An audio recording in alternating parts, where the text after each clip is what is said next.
नमस्कार दोस्तों आप सभी का मेरे फिर से एक नए वीडियो में स्वागत है। और आज के इस वीडियो में हम बात करेंगे जो आजकल पिछले 2-3 सालों से जो तख्ता पलट हो रहा है, इसके पीछे क्या वाकई में करप्शन और बेरोजगारी अपराध रीजन है, या छोटे से एक प्रोटेस्ट और आंदोलन की वजह से ये तख्ता पलट हो जा रहा है। इन सब चीज़ों के बारे में आज हम आपको बताएंगे कि कैसे किसी देश में बिना किसी हथियार के, बिना किसी मिलिट्री के वहाँ पे तख्ता पलट करवा देता है कोई देश, कोई वो अलौकिक शक्ति जिसके वजह से तख्ता पलट हो जाता है। और ये तख्ता पलट होने का रीजन क्या है, क्योंकि दोस्तों पिछले 5 सालों में जितने भी तख्ता पलट हुए हैं उन सब में एक ही रीजन था, एक ही मकसद था।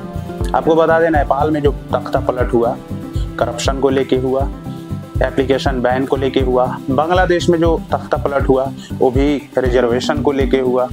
हर जगह आंदोलन शुरू होता है और बिना किसी नेता के नेतृत्व में, बिना किसी अपोजिशन के नेतृत्व में वहाँ पे तख्ता पलट हो जाता है। तो ये बहुत बड़ा क्वेश्चन मार्क है कि कोई ना कोई अलौकिक शक्ति है जो इसे आंदोलन और आंदोलन के बाद हिंसा और हिंसा के बाद तख्ता पलट। सेम कंडीशन नेपाल में भी था।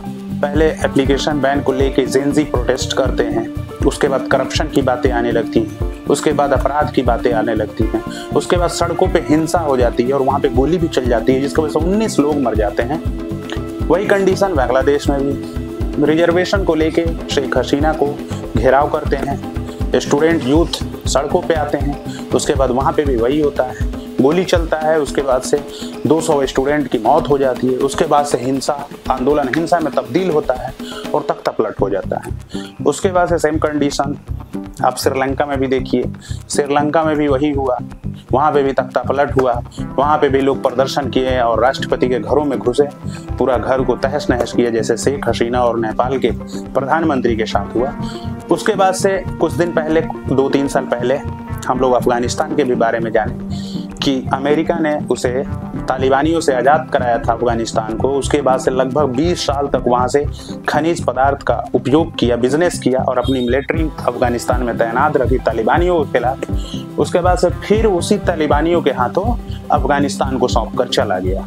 आप लोगों ने देखा होगा जब अमेरिका के हेलीकॉप्टर्स और वहाँ के जेट और एयरलाइंस जा रहे थे, जब अफगानिस्तान से सेना जा रही थी, तो उस पर लोग किस तरीके से, उन्हें मौत का डर नहीं था। सोचिए जरा, तालिबान कितने खतरनाक और एक टेररिस्ट संगठन है तालिबान में बहुत बड़ा, जिसके खिलाफ अमेरिका ने एक्शन लिया था और अफगानिस्तान को आज़ाद कराया था। 2001 की बात है।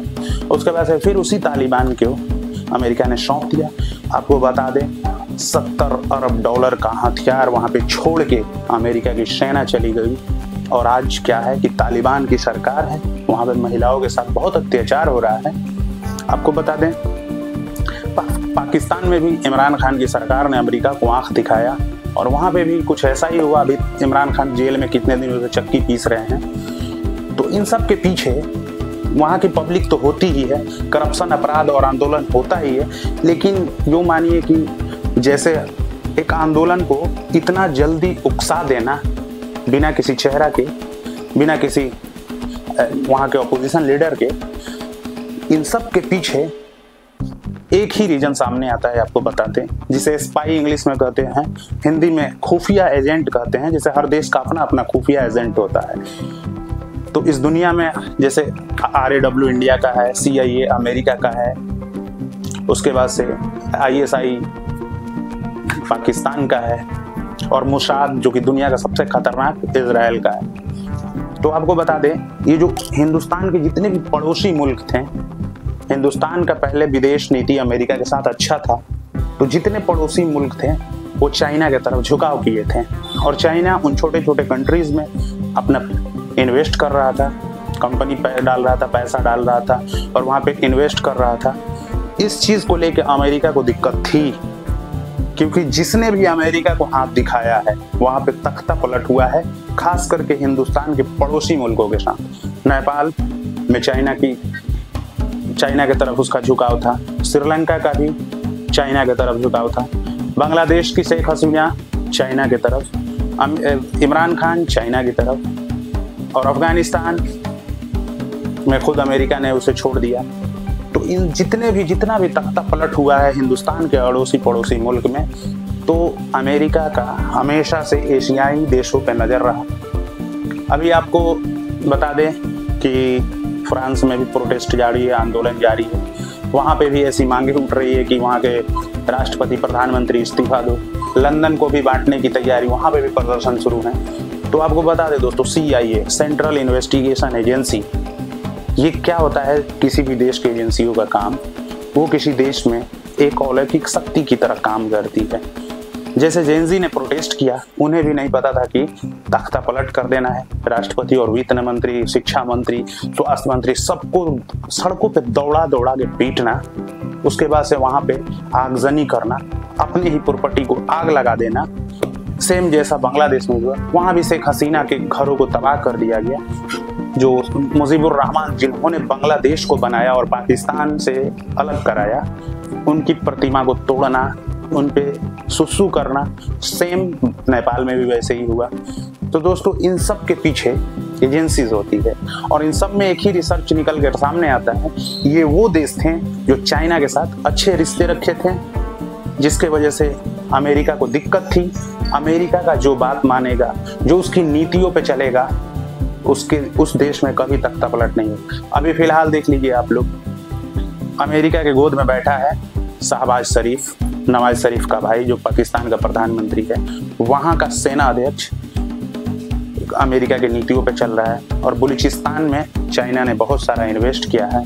ऐसा खबर आ रहा है सूत्रों के मामले में कि बलूचिस्तान को वहाँ के सेना प्रमुख ने बेच दिया है। तो फ्यूचर में जो लड़ाइयाँ होंगी, जिससे दिक्कतें पैदा होंगी, आप सबको हम बताएंगे। और ये वो देश थे जहाँ पे तख्ता पलट हुआ है पिछले 2-3 सालों में। तो आप लोगों को ये स्टोरी कैसी लगी? और इन सब के पीछे वो अलौकिक शक्ति जो है, वो स्पाई और जासूस का काम है, जिसके वजह से तख्ता पलट हो जाता है, लोग का माइंड डाइवर्ट हो जाता है, और वहाँ पे आगजनी होने लगती है, हत्याएं होने लगती हैं, तरह तरह की चीज़ें होने लगती हैं। अभी हाल ही में आप लोगों को देखा, इजराइल ने हमला किया कतर के दोहा शहर में। वहाँ पे जो ये हमास से जो डेलीगेट्स गए थे, उन सब की मौत हो जाती है, जिसमें कहा जाता है कतर के भी एक शख्स थे, एक अधिकारी थे, उनकी भी डेथ हो गई है। और उसको लेके कतर और 50 मुस्लिम कंट्री, एक संगठन है OIC, ऑर्गेनाइजेशन इस्लामिक कॉरपोरेशन, जिसमें सारी अरब कंट्री और दुनिया के 50 मुस्लिम कंट्री इजराइल पे एक्शन लेने वाली है। और आपको बता दें, निंदा प्रस्ताव लेके आ रही है, जिसकी वजह से मिडिल ईस्ट में बहुत सारी दिक्कतें होंगी। वहाँ पे भी अमेरिका ने नकार दिया है। वो अमेरिका बोलता है कि हमें इसकी जानकारी नहीं थी, और इजराइल और अमेरिका के मिलीजुली से कतर में हमला होता है, और वहाँ पे 5 हमास के और 1 कतर के नागरिक और अधिकारी की हत्या हो जाती है। तो दोस्तों, आपको बता दें, इस दुनिया में अगर जितने भी तख्ता पलट हुए हैं, सबसे ज़्यादा इन सब के पीछे अमेरिका का CIA का हाथ होता है, सेंट्रल इन्वेस्टिगेशन एजेंसीज। क्योंकि आजकल के दौर में दोस्तों, बम बारूद गोले और सैनिकों का लड़ाई नहीं हो रहा है, इसलिए ये जो तख्ता पलट का सिलसिलेवार चला है, तो इन सब के पीछे अमेरिका का हाथ है।